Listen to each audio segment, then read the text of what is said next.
It is interesting looking at the bans from the SG side. They take away the Necro, so honestly, that would lean even more heavily into that single target, but Necro versus Morphling, maybe that makes that kill a little bit easier. And until we see what the mid option is for SG, looking at this lineup, no offense to the other players here, but as of right now, this lineup is Morphling and exclusively Morphling. I don't really think any of the other heroes they have right now can be relied upon for damage in the same way the Morph will. Yeah, and we'll have to see because both teams really kind of knew what drafts they wanted to get for themselves coming up into this final phase. So pretty decent chunk of reserve time for them to think about their final bans here. Mhm. And then, of course, feeling like we need a mid laner. And of course, it's funny, we don't really need a mid laner on either side. We've got Primal Beast, we've got Bat Rider. We probably don't want Primal Beast versus Bat Rider, but that's where you just want to be as flexible as you can on Wolf team. I don't know. This does kind of feel like they are just going to go for the Bat mid, but we'll have to see. Tavo could switch things up. I'm trying to think of other Tavo heroes though that could be obnoxious, and I don't know why, but I have this sore in the back of my head where I'm like, is he just gonna play Veno? I feel like in positions like these he plays Veno, and I don't know. It never feels great, but it always feels like he pulls something out here, and they do kind of need another ranged offlaner if they do decide to put that bat mid.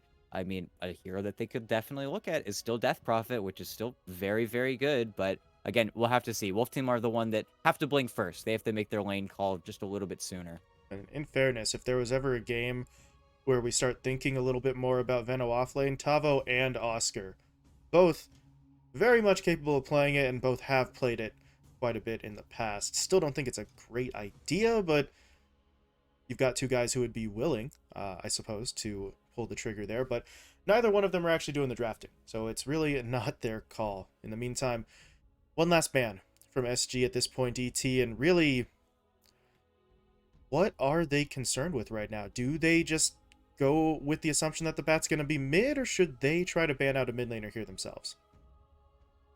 I think they should probably keep, honestly, I think the Death Prophet ban would fill both roles just because it is an offlaner that is mildly flexible. Hmm, And okay, Viper ban makes sense. Viper Marcy coming to the final phase right. probably make it near impossible for Yuma to lane.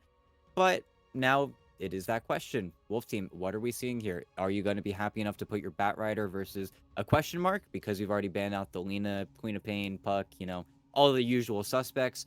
Or do you want to go for, let's say, a Spirit, try to get more of that lockdown that we were kind of talking about before, and then hope that you have something? Because the issue is if they pick Void Spirit here, well, then you probably see the Ember Spirit on SG's side. Oh, And they go for AA. They switch up their draft pretty much entirely. And now, are we going to have a or Marcy Marcy? 3? Yeah, or a 4 Marcy, 3 Shadow Demon. Those are your options now. And I was going to mention this. I think Tava was one of the few players in the region willing to actually put that Marcy as an offlane because over in SEA, they play this hero as a carry. They are super confident in making Hmm. this hero happen in those core positions, but AA didn't get the respect ban, so they're going to try to make this the punish. Yeah, and you look at the Morphling, gonna suffer. Even the Omni might have a little bit of his usefulness taken away in the right circumstances, as SG will take the Void Spirit themselves. Okay, so well, there's another sort of tempo setter, right? Another playmaker out of the middle lane for them for KXY, and that does mean the Primal Beast gets to play in that off lane because we're talking about it mid, and yes, it's possible, but it still kind of just doesn't feel right putting it in the middle lane. So pretty straightforward from both sides here. But now ET, how durable does offlane Marcy get? How does the build in terms of maybe itemization change here? Because other than Life Stealer, if the Marcy isn't tanking up, then their front line's a little fragile. Yeah, and I think that's where it might be a little bit more difficult if they do start getting run over. And it's one of those situations where I think Tavo and Seuss have to have perfect initiations because Wolf Team look so bad disengaging. Running away from SG, they are not going to look pretty. It's where it's a lineup where they can only really go forward and they have to keep on going forward till they're dead or their opponents are dead. And that's kind of the game we're in, where SG, they've got a little bit more in terms of just tools to get in and out. They get to play that kind of pick and choose style that is a little bit more reliable. I think you're not as committal. But again, that's our Wolf team. Full steam ahead. They're going to try and ram through you like a truck. But if they do miss, there are going to be some hard punishes that you're going to have to be wary of. And I will have to see, and we'll look pretty closely at that Primal Beast Lifestealer lane. Last time we saw the Jug versus Primal Beast, which ended up being pretty nice for Jug, even though you still have to be extremely careful about the trample cooldown. But I feel like that's where Rage is maybe a little bit less fearsome. It's much more of a defensive tool than Spin ever is. So even though HFN will surely be able to farm in that lane, well, is just farming going to be okay versus the Beast? We'll see. Yeah. It'll be interesting to see how that one plays out. We're seeing more and more different matchups here as the Primal Beast gets put into more situations, which, you know, fair enough, right? He still has only recently been added to Captain's Mode, so we haven't quite lapped out every possible matchup, but it's going to be some exciting stuff in that lane, even if it doesn't result in any actual fighting or kills. But with that in mind, it is a South American Dota game, ET, which means we begin with a pause. We respect tradition here at Beyond the Summit, but we will not deviate. Yeah, every game, just a little bit, just a wee bit. Uh, always refreshing. Thank you, Yuma. But we are getting things underway, or will be getting them underway in just a little bit, as who is DC'd here? It's the Marcy. Tavo currently out of the server, and never mind. Now Oscar's gone as well, so some solidarity among offlaners. They'll both disconnect, but yeah, that brings us back to the laning setups here, ET, since we don't have much else to talk about. Nobody's taken a step yet. Do want to get your opinion, I guess, real quickly on the mid matchup. The Bat versus the Void is something we have seen a little bit more often here. Is this a situation where the Bat is going to try to play up on KXY here and push him, or is this just going to be more about farm?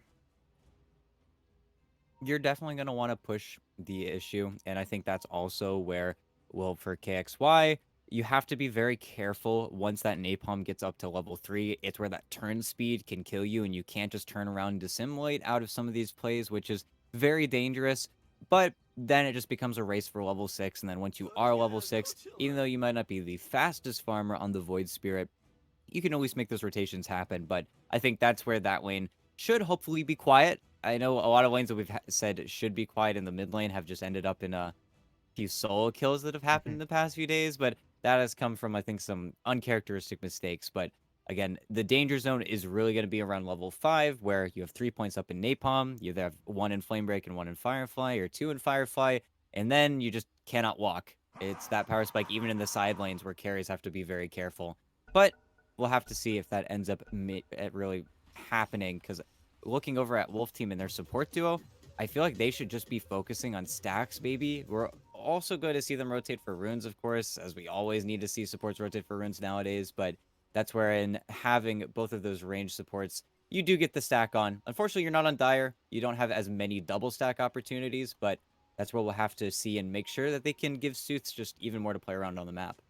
Yeah, and a further emphasis on stacking, perhaps because this duo, on paper, is not exactly all that great at ganking, right? And maybe if King RD can sneak up on someone for a disruption, then there's some funny business with a cold feet proc, but that's going to require, basically, for whoever they're jumping on to not be looking for about 5 seconds. So, you know, focus on the economic game there, because ganks may be a little bit hard to come by, but we shall see. In the meantime, SG trying to get themselves across the river here. The problem is this ward is just scouting out all of this movement, so they're not really going to get a fight if that's what they were looking for. They can at least secure a bounty rune because HFN is just not willing to push into a 1v3. Fair enough, but I don't think they know that the ward is here, unfortunately for them. There's a sentry right now if LTH just dropped it, but they don't see it. Yeah, just gets to gonna walk away. KJ is This is risky. wild. Yeah. He's gonna get the scatter blast, the slow, and KXY has an early bottle.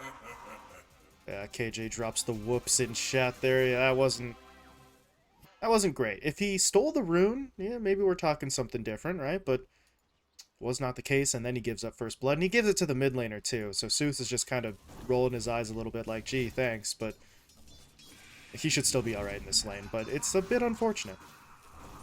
No, definitely not the way you wanted to maybe start things off, as well as now that you have the bottle, you've got a little bit more harass you can trade out, but that's where you also have to give a lot of respect in the melee matchup versus Bat Rider. You have a lot of base damage, and you have a ton of base damage, actually, over the Bat Rider. You also have a spell that you can nuke out for CS, but well, if you get 4 or 5 stacks, that's where you get kind of a problem brewing, and then you have to really just be patient and not give up too much. Infinite mana, though. That's the fun part about these bat lanes. Right. He is going to be able to spam out basically whenever and wherever he wants to. But as you say, got to mix in a little bit of patience there, right? Can't get too aggressive with those stacks on you. And you just saw a moment ago when he had 5, he backed up under the tower. He was willing to give up last hits. Now, though, Seuss trying to just force out something. And it's not a bad bit of damage, but with the Dissimulate, he's at least be able to create enough separation for now to get far enough back to live. Yeah, and that is kind of the nature of it. You also have to be very careful whenever the Bat Rider pushes forward and double waves you, but don't think KXY is going to get taken down by any of this aggression. And with Bottle, there you go. Everybody's just going to heal. Up top, Prada got himself into a little bit of trouble there as Tavo does jump in onto him with the rebound. So as you said before, ET, the build not really looking all that different at the moment, but it does mean that that aggression comes out that little bit slower with the increased cooldown, which Prada is definitely thankful for, but it's the same combo, it's the same damage, you've still got to be ready for it. Nope, for sure. It's where you can get popped. It's where it is not very fun either, but that's also where Yuma, of course, being Morphling in this lane, is just the king of base damage. He's not really getting forced out either, and King RD is trying to make the pulls happen, but a pull is fine. That'll be good for the immediate future, but you really want to try to get this large camp stacked up.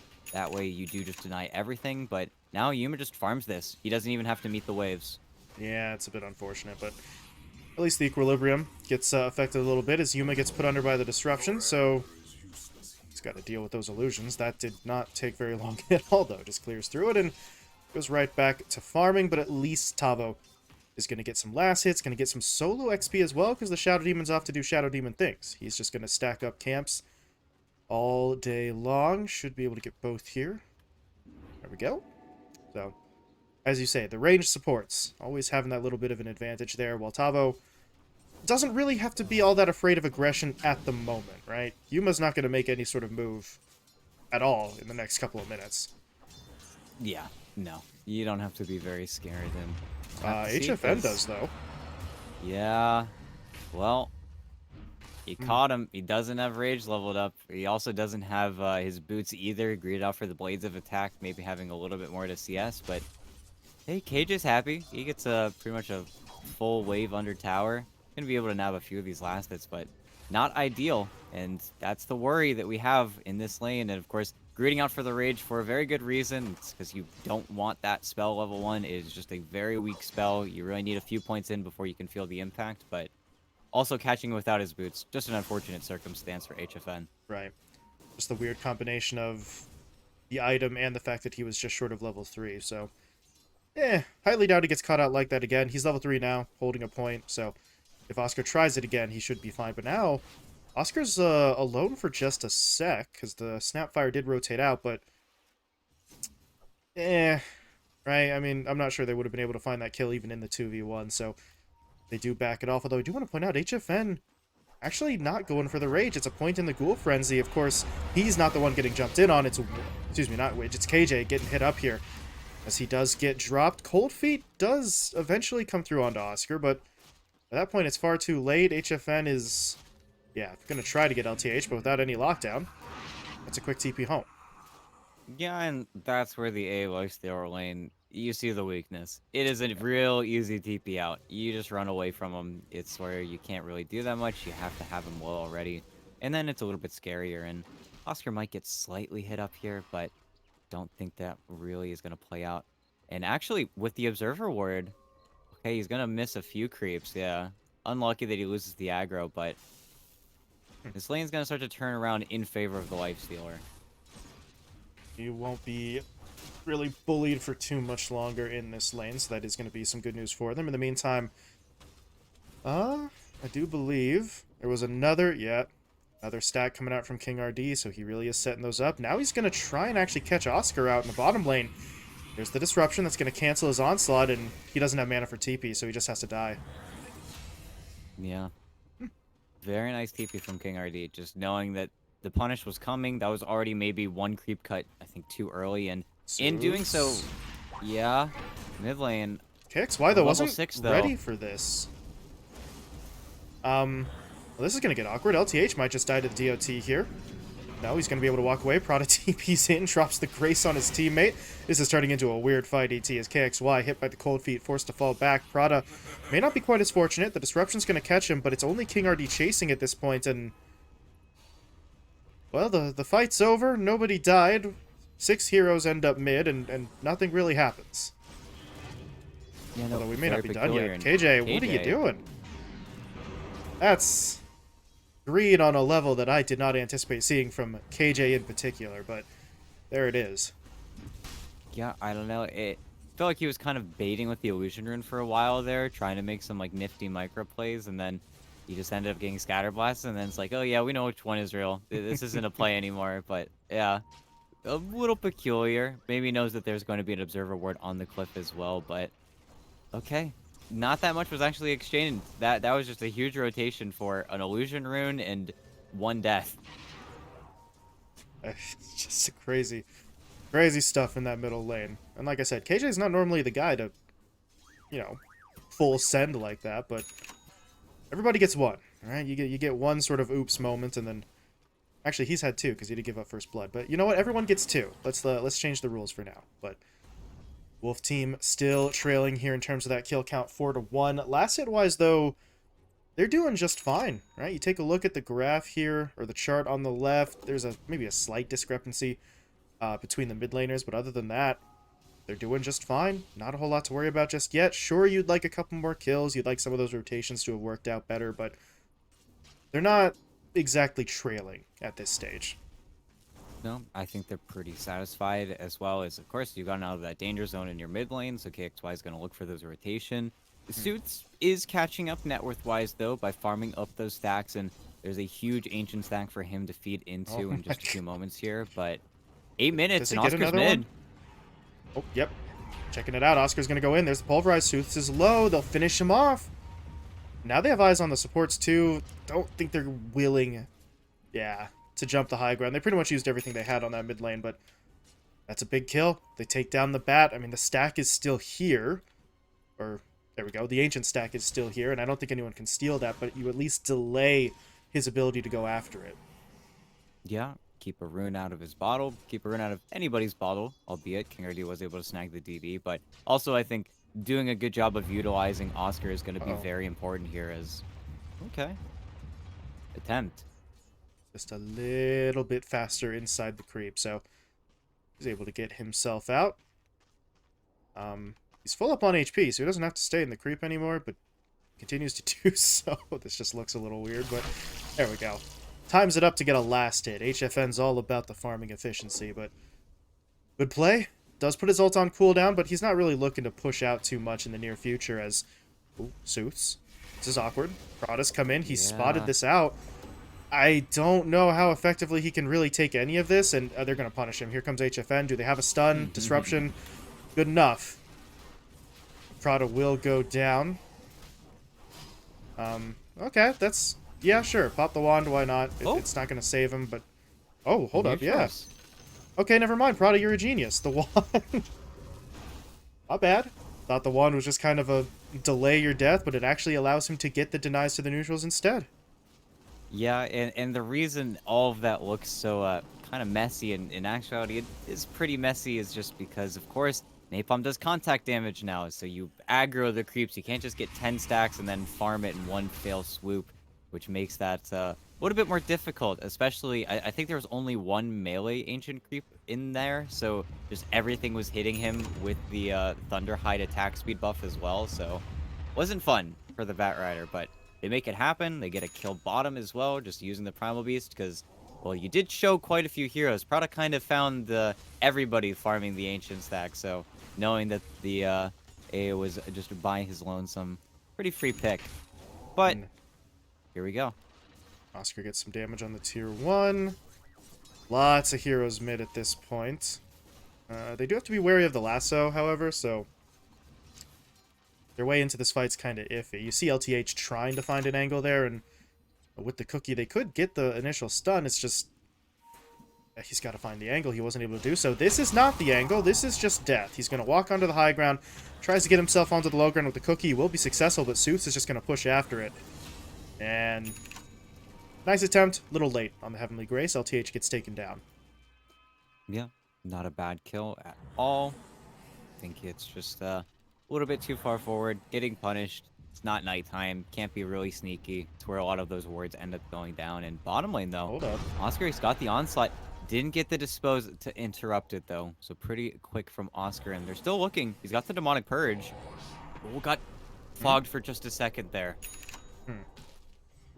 Looked a little bit funky. And now they might try to turn. Oscar's going to pop the uproar. Got onslaught up in 1 second, but diving a tier 1 tower with 3 heroes under it. It's going to be a little bit dicey, but he does have both the supports. They might just try this anyway. There's the cookie. Well, I don't think they needed it because the pulverize came through first, but Disruption's going to shut this down. Zeus now comes in. Firefly activated. Oscar has to use Onslaught to get away, but that means the lasso can be dropped onto the Omni. Prada, he's going to try and slow this up, but he can't actually prevent the death. 4 heroes bought, 4 Wolf team, but they walk away with the kill. Yeah, and even though it does feel a little bit expensive and you only get a kill onto the Omni Knight, tower defended, and they do go for a smoke pretty much immediately after, but Tavo's still in the lane. He did not follow you guys, and without lasso, you're pretty much only reliant on your Shadow Demon getting any catch. It's where that support duo is not the best gankers, and now might be time to leave, coming though. through. Oh no. What is that cast angle on Pulverize? King RD was still able to save his teammate, though, but that looked very strange as King RD does go down. Oscar onslaughting across the river. They're not going to be able to get onto the high ground as quickly as they want, though, but they're still chasing. Tavo, though, goes in for the dispose. Still has sidekick on himself, so he does a fair bit of damage. Ice Blast is going to not really connect onto Oscar. I think it did clip LTH, but they don't care. They're surging forward. They've got KJ. They're looking for the second... Or, excuse me, not second support. Tavo is the core in that scenario, but either way, he dies. That is a nice play, especially considering ET, while all that went down, Yuma's just kind of pushing for the tower. He was able to claim a tier 1. Yeah, they just say, hey, Yuma, want to get this building? We're kind of doing the fighting instead of anything. It's like, sure, yeah, be in front of me. And maybe you're not getting right in front of the face of the Lifestealer either, who's kind of peacefully farming with the Midas on the other side. But I think you're pretty happy. And, well, Oscar onslaughts out of there, farms maybe 1 camp in the danger zone, and then gets away. You know, and they start to pull away just very slightly net worth-wise for SG. 2k net worth lead at the moment, 70% on the old win rate probability.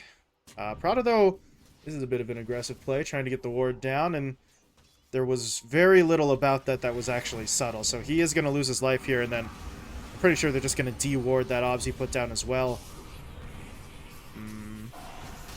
Well, it's not a quick death. They did have to work for it a little bit, and while that happens... Never mind, I thought LTH was going to try something, but his cooldowns really aren't available right now. But he's at least trying to check the push from HFN, make sure that tier 2 tower doesn't take any damage for free. His middle lane, Suits, able to run it down. Lasso onto KXY, finishes it off with the Firefly damage, but now how does he get out of here? Maybe he just doesn't. Yeah, that's unfortunate, but hey, he got the kill on the opposing mid laner first. Yeah, maybe went a little bit to him, but trade out is still not the worst case scenario for him. Unfortunately, he's giving a lot of XP over to the Morphling, but as elsewhere, speaking of Morphling, Yuma is rushing Ags in this game. This is not your Manta style into Aghanim Scepter that we've typically seen, and we'll have to see how that actually pans out here. Especially, again, seeing it versus a strength carry is something we haven't seen in the tournament so far, as HFN got a little bit pressured up top, but walks away in the Centaur. See how long he stays in the Centaur, but didn't want to overstay his welcome. Well, yeah, if he wants to try and take that Centaur in for a fight just to make use of the War Stomp, he could, but they don't have an immediate target. He's actually just using it to hit creeps. That's a little bit strange. Meanwhile, I do want to point out something just from I'm noticing it because I'm looking at a perspective. The Centaur's walk cycle is not actually a perfect loop. It's kind of clippy a little bit at the end there, so... somebody call up the old Valve janitor and have him look at that. Although, in fairness, the Centaur's not supposed to be walking across the entirety of the map ET, so maybe it wasn't really a priority at the time. I think it's more so the Centaur was never meant to walk at 420 move speed. You know, that's that probably it, probably where it breaks a little bit. But We'll have to see, because now Midas starts to claw back a little bit of that net worth lead, and big items across the board. BKBs are almost going to be completed on both cores on both sides. Have to see HFN's if that really ends up going for playing. this. Wow. He's so annoying. Ghoul Frenzy is a spell.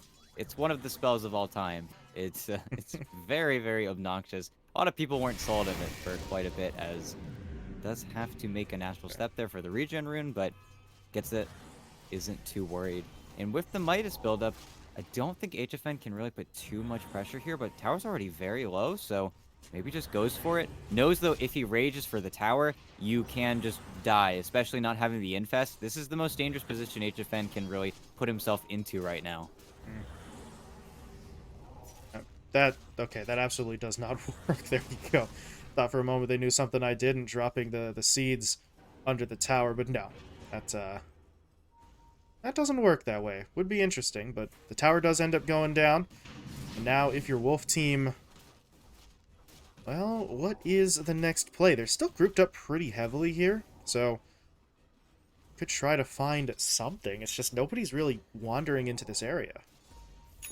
Yeah, and it's a game that I think in front of us needs a lot of net worth, because right now, and of course, comes back to the draft where a lot of those beast heroes, anybody that buys Vlad is just not in this game. So you need the carry to pretty much solo 1v1 kill Roche, and the only way for Wolf Team to really progress is to get a Death on the Lifestealer, and then that's your easy way to get the rest of the game started, because everybody else is itemizing for team fight. You have 2 BKBs in queue for both the Marcy and the Batrider. And SG, they've got the same story. They cannot do Roche. They can't force Roche. Yuma's getting an Aghanim Scepter. They're just both going to run at each other once these BKBs are done. And then it's all going to be about the execution and who actually gets the leg up in the team fight. One that is going to be pretty difficult. I think that's where, yet again, Wolf Team, they've got a lot of single target spells. It's hard for them to land and to stay on their opponents. And once they are in, they might be a little bit in over their head. But yeah, neither team is going to give up a fight, though, before these BKBs are done. We probably won't see any movement until daytime. Rune, though? KXY? Okay. Gonna have to step away, probably. And, Uh-oh. oh, got clipped! Rebound Agreed. hits. Double Astral, though, gets him onto the high ground. They saw him. They're going to catch him with the Disruption, and since he used both Astral Step charges to get up there, he's not able to get away, and KJ gets the kill, because I think the Ice Blast actually was passing overhead there, so he does shatter, and that's a pretty big kill now for Wolf Team. The question is, what can they do with this, right? Push on to Tier 2, maybe. They're going to try for a follow-up fight. Zeus is just charging in. He's going to go for the lasso, but the Pulverize means he's not actually pulling anybody, but King RD in with the defensive disruption, trying to keep his teammate alive. Zeus dropping low. Oscar's trying to chase him, and they will find the kill. And now the Mortimer Kiss is flying through. Not all that accurate, though. The damage is kind of low, but Yuma says, I do not care. I do the damage myself. Picks up 3. Can he get 4? No. The Infest is going to keep the Life Zero alive. Tavo. He's got to dance. How does he get out of here? He's trying to hide in the tree line, but they continue to chase. Buyback coming in from KJ. The Ancient Apparition wants in. HFN just popped out, but timing's a little bit late. Tavo can't hit with the rebound, and KJ wasn't quite in position yet, but they're at least able to get heroes out of there. But ET, that's a costly one. 3 dead and a buyback expended. Yeah, and you got to see there for a moment. You get clipped. Of course, you're not losing attack speed. It's not the Agi hero, but you get stunned by that onslaught, and you're just sitting there for a long-ass time. Yeah. It is not really fun. And Yuma, exact opposite. He just rages. He walks through the entire team fight. Lasso as well just didn't feel very impactful. It just felt like they weren't able to make that fight happen. And that was with the advantage. Oh, they just, Tavo. unfortunately, didn't have BKB on Tavo yet, and, well, gets picked off. Void Spirit just respawns and then walks exactly back up to their vision here. And now Wolf Team should know that they've got a word on this high ground, but kill you don't want to give up. And SG do leave and spread it all across the map. They look for the farm as opposed to just immediately getting aggressive. That's funny. Just rage TPs out of bottom. Guess we need a basher already on HFN. Yep. Lasso wasn't up. Not a real shot at that one. What is he working on at this point, though? Looking at the Lifestealer. Multi-orb in his quick buy. Where's the courier at? There you are.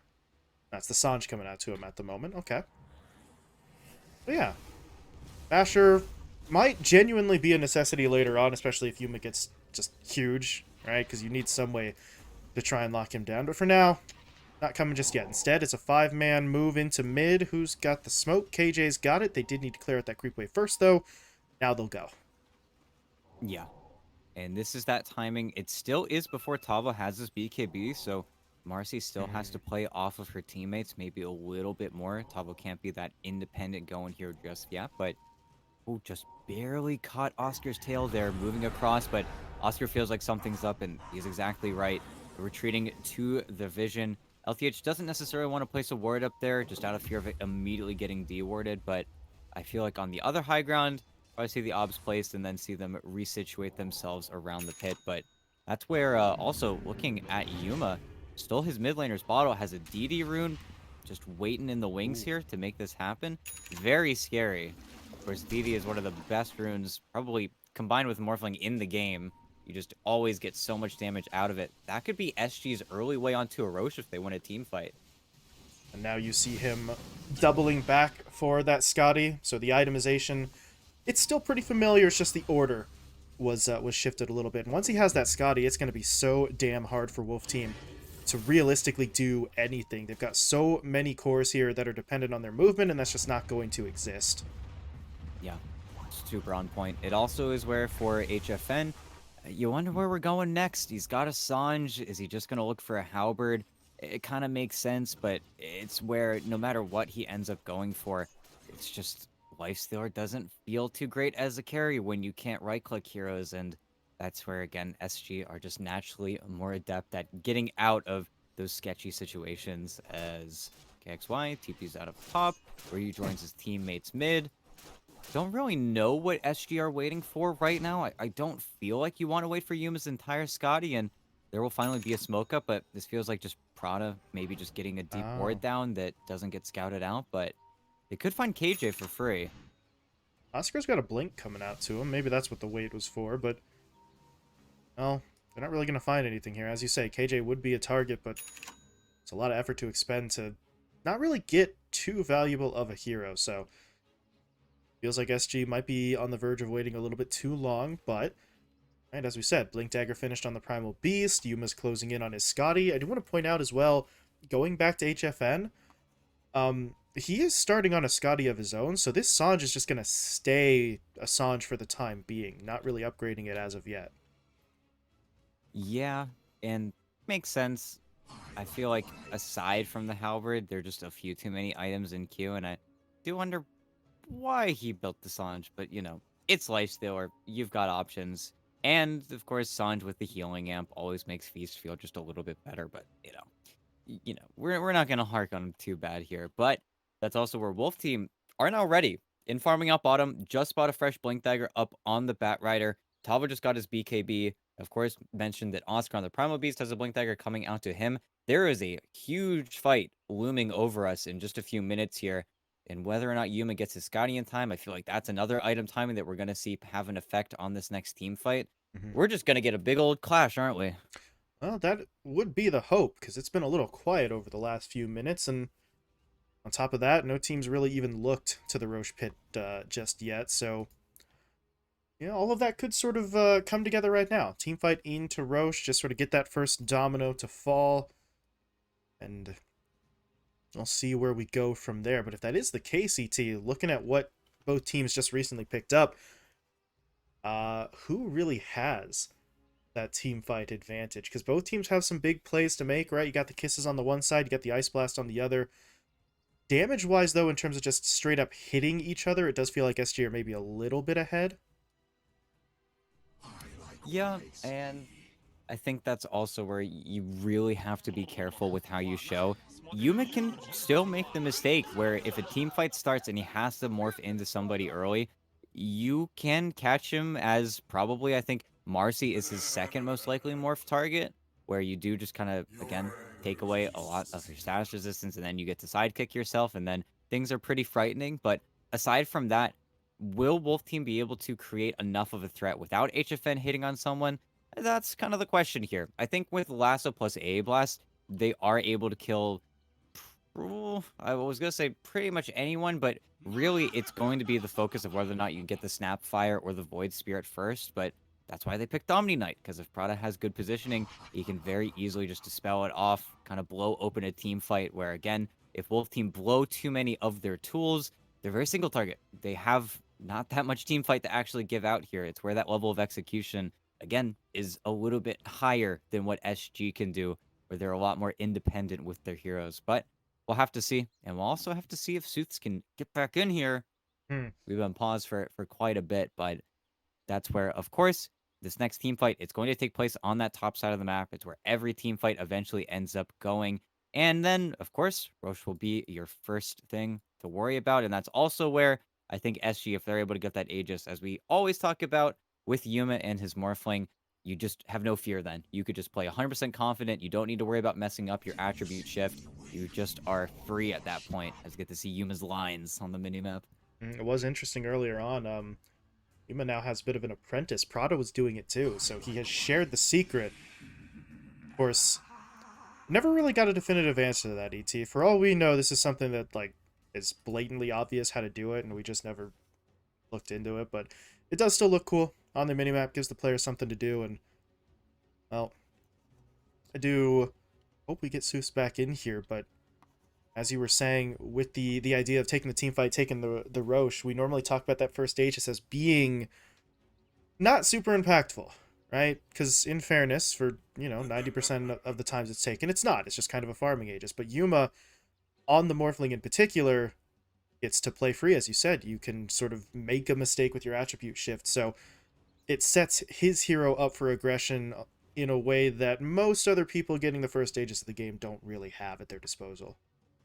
Yeah, I think it's in the same vein as heroes like you think of Morphling, and then you also think of heroes like Weaver and Troll, where you just have a buffer. You don't have to just use your ulti and then die. You can instead just rely on the fact that your opponents cannot blow everything on you, and if they do, then well, they're probably losing the team fight. It's not a throwaway. It's pretty big for him, and we'll have to see if he decides to buy his own Ag Shard if he forgoes it, because right now doesn't really need it. Honestly, I feel like it's one of those cases where it's a choice to be made. You actually can probably react to everything in this game if you're a fast enough Morphling, and Yuma is definitely one of the fastest in the region. But here we go. Game resumes. Of course, pushing in top, HFN probably going to be able to claim this tier 2 and at least put pressure on that outpost. But then we've got the smoke coming in as well. Oscar looking for any pick, and then that's where we could see this map blown wide open, even though SG are probably going to wait for the Scotty now at this point, as it's only 200 or 300 gold away. RD's going to TP up before anyone gets here. They saw him for just a moment, but they're not able to make it happen. Oscar, well, really can't do anything. Pulverize doesn't go through that magic immunity pre-talent, so they're not able to make the play. At the same time, Wolf Team realize, hey, if there's that many heroes up top, we're going to go for this lone Omni Knight in the river. They find that kill. They're looking for KXY as well. Oh, rebound's not going to connect. He's able to dissimulate away, but now Oscar comes in, pulverized in onto the Batrider. Yuma waveforms forward, but there's the defensive disruption. Is it going to be enough to actually keep Seuss alive, though? He activates his own BKB, making his way across the river, but there's that Scotty. Tries for a lasso play. Maybe a little overly optimistic there. Seuss does go down. Oscar, though, may fall as well. He does get pushed back, though, by the cookie, but HFN doesn't care. Goes in, gets the Infest Bomb, finds the kill. Uh-oh. Well, Seuss is dead, so that's a little bit awkward. However, SG might not know that he doesn't have money for buyback, so... Yeah, I think understandable. it's just one of those lobby autopod situations, which always is a little bit tough because it breaks up the team fight. I can almost assuredly say though, HFN is dead here. I don't think there's any way he really gets out at this point. He's about to get waveformed on in 2 seconds, and then the only thing he can hope for is that his supports have a force staff. There's a glimmer on KJ, but there's also sentries also picked up on the Snapfire, so don't think that's going to be your savior Oh, moment here.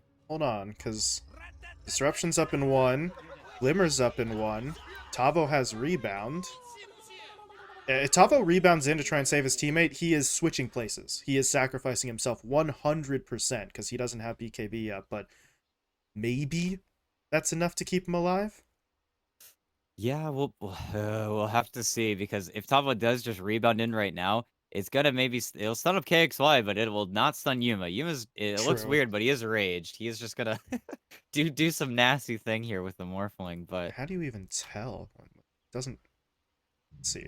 Oh god, this was a mistake. Should not have done this. Let's get out of that view.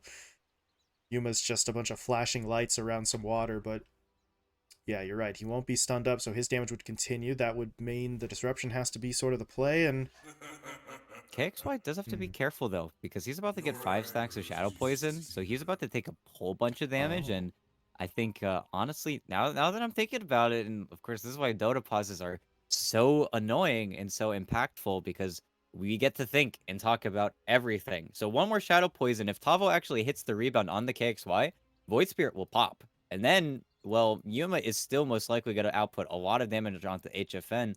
Maybe this team fight just turns now, unless KXY just decides to immediately dissimulate and then look for the backup.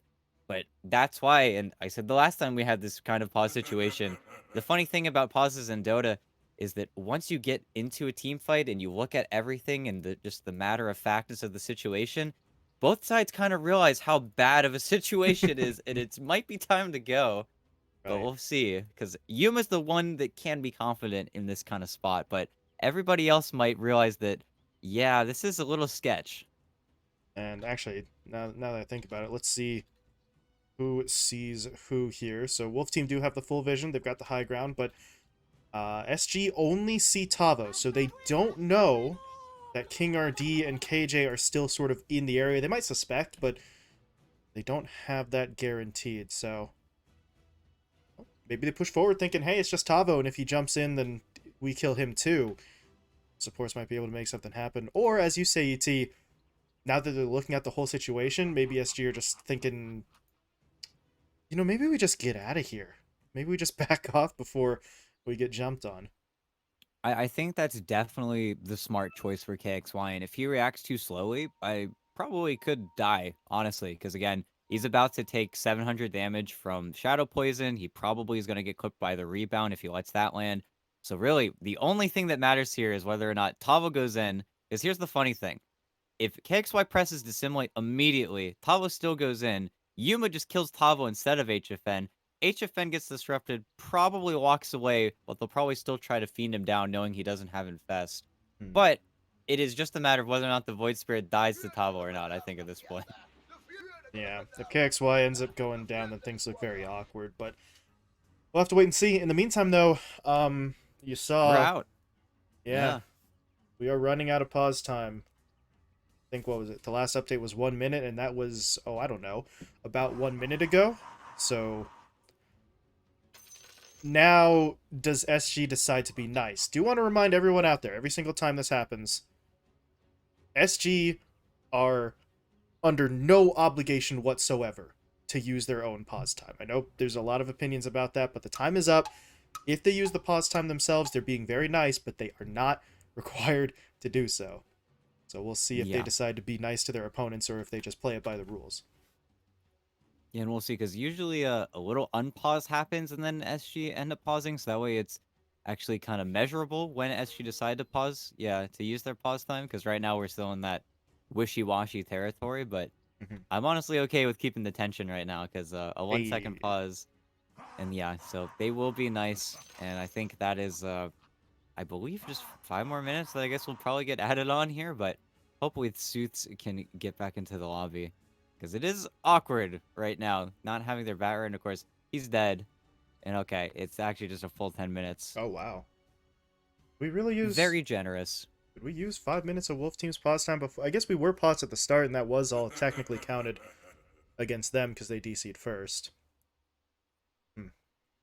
That didn't feel like 5 minutes at the start of the game, but hey, Badger's got the timer, so timer does not lie. So in the meantime, we do wait for Seuss, and as we were saying way back at the start of this pause, he does not have buyback, but SG Esports don't know that for certain, right? So there's probably a lot of people saying, he's dead, why don't they unpause? Well, for all SG knows, he's about to buy back and TP onto a tower, so that's not going to happen. But since you don't know it, there's really no reason to assume it's the case. Oh, yeah. And it's just polite, because of course, even if he's dead, even a dead player, they can give comms, they can give opinions, That's true too, yeah. It's where even when you're dead, you're never truly dead, It's maybe less impactful in Dota, but I think in other games, sometimes you just gotta shut up and let your teammate clutch. But other times, there's always somebody to have something to say. But until then, I don't know what Sooth is up to. Probably trying to reset everything. Hopefully, he hasn't lost power. That's always kind of worst case scenario. It's a little surprising that we haven't gotten an update from Wolf Team, though, one way or the other. But at this point, nobody's asked, so I guess it doesn't matter too much. I do like that. ET, maybe a little Counter-Strike experience in there from you. The shut up and let your teammate clutch. I have very much heard that phrase before. Although at this point, I don't know. Maybe it's Valorant instead of CS:GO. I don't know. I'm still a diehard. I like There you KJ. go. KJ's working all the angles. You want a businessman like that, especially as your 5 position, Hey, we'll agree to lose this game if you agree to lose the next one, you know? Uh, Um, Goodness gracious. Suits is trying to oh make it work. no. He is on the run right now. He's on the lam looking for a PC. I Uh, I hope KJ's just joking at that point because that's a rough situation. oh, and now they're bargaining. They're saying, okay, if Yuma DCs, so they're trying to talk down their or talk up, I guess, their Batrider into the Morphling leaving as well. I don't know. That's a hard sell. Yuma. Uh, yeah. What is the equivalent value of the Bat Rider at this point? Trying to upsell it, but I don't know. Yuma. I don't know. I feel like you could only sell the Batrider for the Primal Beast, but then you still got kind of an issue, Or because I think Yuma and KXY could probably just carry at this point, but Yuma yeah, talking no. about And his. now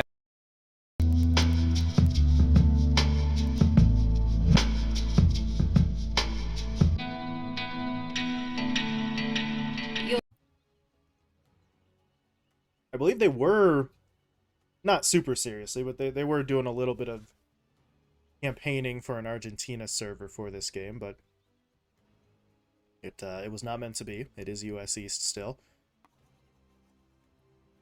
Although at this point, as we say, these players they're kind of used to the lag, but more of course. what do we got, KJ? Whenever you say lag, it's always lag in air quotes, right? Because at the end of the day, the servers are fine. It's always just the interconnection. It's just whether or not you can connect to it. It's just. Do not start talking about internet infrastructure right now, ET. We Uh, haven't been paused that long. uh, Jesus. well, in SG, if they stick to what they said before, we will be getting unpaused in probably just another minute, assuming that they only want to use half of their own pause time, just, in case of emergency. But I Hmm. feel like what could end up happening here, as sometimes happens whenever these pauses and kind of impossible DCs happen, because here's the problem. Even if Seuss is able to get to a new PC, I don't think he can reconnect unless he reconnects like you'll literally have to bring his physical PC to get back into the lobby game. So whether or not Oh. he has power or whatever, yeah, I don't think you could just log into his Steam account and then have that same connection, go through. Uh-huh. So I don't know. It becomes even more confusing, as to how Sooths can get back into this game depending on what his problem truly is. But I don't know.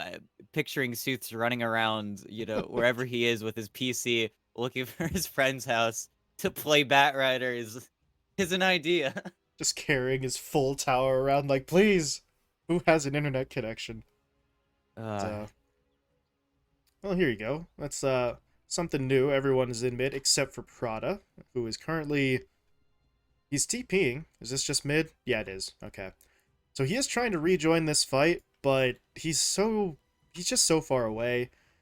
His TP needs another 3 seconds to finish, then he has to walk, so the potential scenarios that we were outlining for this fight, Prada's not going to get to factor into them unless we talk about that long chase. If they do try to go onto HFN, maybe then the Omni can get into the picture, but as of right now, he is so far away, just trying to be there. Who knows? Just in case. Maybe you get into range for some sort of heal, and that's a big difference maker. But for now, He's not really in the picture here, but you want to sort of go back to that point. Yeah, SG apparently aren't going to cut it off at 5. They were mentioning that before, that they were only going to wait until they had 5 minutes left, but as our admin has come in and said, that time has already gone and we haven't unpaused the game here, so SGR going to run it down a little longer. King RD says he's back, though. Okay. Well, fingers crossed that he is actually returning. Of course, it is going to be hilarious when he reconnects. again. Well, oh, that's more. We have different Yeah. definitions of hilarious, but he's gonna come back, and then they're gonna unpause, and SG will realize, oh, he didn't actually have buyback. He was just dead the whole time.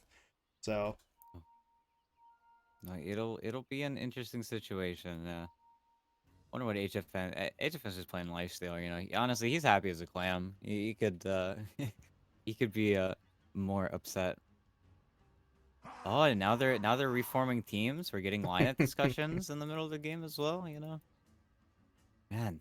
like you said, KJ's the businessman. He's like, hey, maybe we form a new team right now. Who knows? Maybe I play Ogre again. Maybe you play Gyro. Maybe yeah. Badger is pained, and we are pained as well. We've been doing this for about 20 minutes. It feels like. Yeah, the only reason we're still laughing is because if we weren't laughing, we'd be crying. So. And well, there you go. 2 minutes until this game has to start. Nobody can pause the game. I guess except for but that Badger doesn't have pause time. Do we have pause time? I Oh, don't know. Oh, hold up. Oh, wait, no, he's not here. okay. No, We're no. going. We're going. Okay, here we go. Let's see how this fight plays out. Look at all those pings coming in afterwards as HFN does die. The timing is not there for Tavo. And now King RD's going to go down as well. Yuma picks up the double, and that was not one of the outcomes we were talking about, ET. I did not think the lifesteal was going to die that fast. Yeah, and you did get the Shadow Poison. The Shadow Poison does end up ticking KXY just a little bit there. Ends up taking about, again, 700 damage, but Tavo did not rebound in, which He's is back. the big, I think, difference. And yeah, Suits comes back, so, you know, we've got a game, but they also did just lose a fight very convincingly at the gates to Roche. So this is going to be that Aegis we were talking about all the way before for Yuma as we nestle back in to our match here. Roche goes down. Aegis for Yuma. Seuss returns. Says, what's up? What happened, guys? Everything okay? But, No. what is it? 2 minutes of pause time for SG at the end of that? So, again, win or lose. Definitely worth a shout out to SG. As we always say, they were not obligated to wait. They chose to. Some good sportsmanship there. And of course, if SG were not up by a couple thousand net worth, maybe they look at that a little differently. But they have the advantage. They can afford to be magnanimous to pop out a big word for today. And we're back into it. Yeah, and of course, definitely is a good look.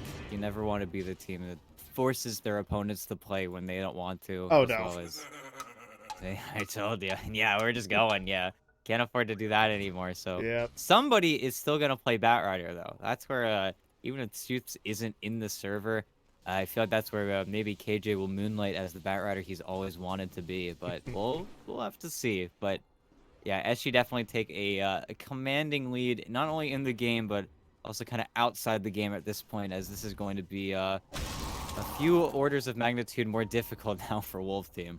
I can't believe KJ would DDoS his teammate just to play Batrider. It's crazy. No, it's cutthroat is what it is. But now, yeah, they gotta get some boys back here. They're in some trouble. Their base is under attack. They do get the lasso down onto KXY though, but that's the only lockdown that they had there. And now lasso's unavailable for a little bit. So too is the glyph. Yuma, all the way in. Okay. Quick kill onto King RD as Oscar set it up with the pulverize. HFN though with the double damage rune is gonna try to make something happen, but there's that morph, taking away strength, taking away the status resistance. Maybe that's what the Sange was for, to try and make up some of that difference, but that still leaves you down, what, 28% quick maths? So he's still not in a position to really just jump straight into this fight. They have no lasso, they have no ice blast. It is coming up in a few seconds, but by the time it does, The Rax is already going down. Yeah, and only the range racks for now. Still have to be cautious, and Yuma's morphing down, so gotta be a little bit careful still. But now with the Glyph Forest, very good position to be in. Rage comes through, Yuma gets healed up as well, and now he's starting to do a little bit more damage. Oh, Another Ice Ice Blast, Blast. though. Yeah, harass Okay. is good. Can't morph anymore, and we'll take a chunk of damage, but there's the disengage. Tavo's not even in the base. He's trying to finish off that basher before. And then we'll see, because we'll have the lasso back up, presumably. Both tier 2s are standing as well, so even though there's not going to be any refresh of the glyph anytime soon for Wolf Team, there are buildings that SG kind of have to get through here. It's also where Wolf Team do not just want to GG out. They want to give Zeus as much time as humanly possible before they have to come into that second game, or enough time for them to find a replacement, worst case scenario. But Hmm. that's why we're kind of still here. Yeah, as much time as they can buy here is going to potentially work out for them. As they are going to try to eyeball KXY here, but yeah, that's really not going to happen. HFN, though, he did finally get his hands on that Scotty. That has been picked up, so makes him a little bit tougher, right? He's got the Titan Sliver on its way out to him, so between the Titan Sliver and the Sange, that's going to mostly make up for the status resistance he'll lose from the Morph, but you're picking up all those items just to get back to where you would have already been pre-Morph. It's not a fun time for him. Yeah, you're basically just baseline, and it is annoying, and Yuma is Skying himself in addition to HFNs, but also just finished off that Daedalus, which means that it is almost impossible to stand up to the Morphling, and Oscar's getting owned a little bit here by the Demonic Purge, and Bash! There's the bash. Oscar in trouble. They try to heal him up. Not going to work. Prada now caught by the lasso, getting pulled underneath, and they take him down too. Okay. Yuma, yeah, Rage TP. He's going to be fine, and that does mean the rest of SG get away, but Oscar... Man, that was really awkward. He blinks in with the BKB, doesn't get the target he wants, then... I'm not sure if he canceled his own onslaught or if something hit him. It didn't look like anything had connected onto him, but he's not able to get out that way either. No, ends up going down. Little chunk of change for Wolf Team to play around with. And your Aegis is more or less spent now. And this is where Yuma, we'll see if he decides to go for perhaps a BKB or if he wants even more tank.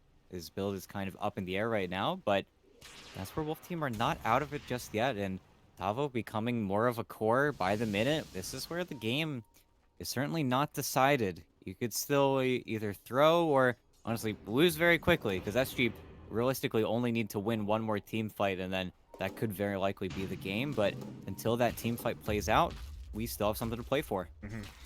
And now, if you're Wolf Team, you are very glad that you drafted KJ something like the Ancient Apparition. He has to push like one or two buttons in a team fight, and then he can focus entirely on controlling the Bad Rider instead. So, always nice, right? You get a more mechanically difficult support, then splitting that focus is a little bit tougher, which I'm not saying they planned for that in the draft, because you'd have to be some sort of crazy person to take that into account with your draft picks, but it's a bit of serendipity for Wolf Team that it works out that way. No, it definitely is, and we'll have to see. SG, though, of course, knowing the position the Wolf Team are in, just simply claiming these outer towers, Wolf Team probably shouldn't look for an engagement outside of the base just yet either. It's where if SG had a more fearsome push, then they'd probably look to take the fight away from those buildings, but because it's just Yuma, they don't want to give up really this high ground position. They just want to stay up here. KJ's got wards, ob sentries that he should probably be placing just in front of the racks, but I can also understand trying to save them because they're pretty strapped right now for really any vision. But BKB finished on HFN. Okay. Doesn't help him with the damage problem with Yuma, but we should allow him to stick on it. Well, they just saw that smoke in the daytime. Oh, SG, they know what's going on here, so I think they're going to be a little bit more passive as the creeps do come in. Force Wolf Team to show, which is a little bit sad. Rest of the lineup is going to try to stay hidden, but HFN has to clear out these creeps, and oh, smoke disperses, gets vision of the lifestealer, becomes him, uses that rage, and now we've got a lifestealer for another, what, 36 seconds? Something like that. Jesus, another smoke coming in from SG. They're just burning through their supply Oh, they're real going back up fast. here. Where is the play, though? Onto the high ground they go. Hanging Watch out in the their onslaught. opponent's base. Oscar not connecting. Yuma's going to wait for him in, though, and there's Oscar with the blink. They're going to get right in on to King RD, taking away that defensive power. Sooths is getting pushed back here as well, while HFN, he's trying. BKB active, but the physical damage is just too much for him. He has to back off. Ice Blast, though, flying through. Does it hit? No, it doesn't. This is getting into a bit of an awkward fight. There was a buyback expended by the Ancient Apparition as well, so he's back in, but with no Ice Blast for 40, contribution's going to be minimal. As Yuma, that's a very aggressive move, but where did that lasso go? He's just able to purge it away, and, well, it was a nice attempt, but it's not going to work, and now SG are fully in their opponent's base. Tavo gets caught out trying to TP back to the fountain there in the tree line. He falls. Suit's dead as well. And this is the problem. They can't buy back for him at this stage, so he is dead. HFN has to try and do something by himself here, but this might just be the end of it. They're corralled into their fountain. SG are going to focus down the tier 4 ZT, and I think they've just about done it here. Maybe not. But Cliff. Does Tavo have a miracle in him? Thing is, he doesn't have anybody to rebound off of. He has nobody to play with, and he's gonna get gone on all the silences. Oh, that kind of breaks up any momentum there, but the Ancient has now been exposed. SG are just hacking away at it. They're not getting through this all that quickly, though, and here comes Wolf Team trying to push their way forward. Tavo, though, taken down very quickly. But Seuss is coming back up in about 3 seconds. Maybe they could try some sort of play, but without the lasso, it's going to be tough. But that Ancient is not getting chunked down fast enough. There is still an opening. Oh, maybe no. not anymore. HFN's losing his items by the minute. Yeah, there you go. Okay. Leaving a trail of money in his wake, and fair enough. He's over it. Teammate DC's. He kind of just wants to get himself out of this one as SG take the win in some rather unfortunate circumstances, ET, but that's beyond SG's control. Yeah, and I'm glad that we go to a little bit of a break here, and we'll have to see if Suits is going to be able to make it back for the team in time. Of course, standing in for ADR pretty much the entire tournament. Maybe FCR is around the corner. Who knows? But yeah, tough stuff. I think SG definitely had a good draft. They had pretty much every answer to what Wolf Team were going for, and I feel like they did have the advantage coming into this game, but then unfortunate series of events kind of making it not feel as I think as satisfying of a win, even though Yuma Morphling continues to be undefeated. So kind of goes to show, and also got to see the Omni Knight versus Batrider really kind of feeling like a counter and a very good answer to the heroes. And that was Omni Knight without an Aether Lens, without Force Staff, not having anything to position himself, just Prada being pretty in the know and kind of having great positioning pretty much throughout the entire game. But that's where game 2 anything goes. We'll have to see. Hopefully, Wolf Team will be able to find a lineup to fill up the lobby slots at the end of the day here, though. Yeah, you don't want any funny business having to forfeit a match, especially after the way Game 1 goes for them. So we're going to be stepping aside for a bit just to give Wolf Team the maximum amount of time to either get Sooths back or find a replacement. So we'll see what Game 2 has in store and which faces we have in the lobby in just a little bit. So stick around, and we'll be right back.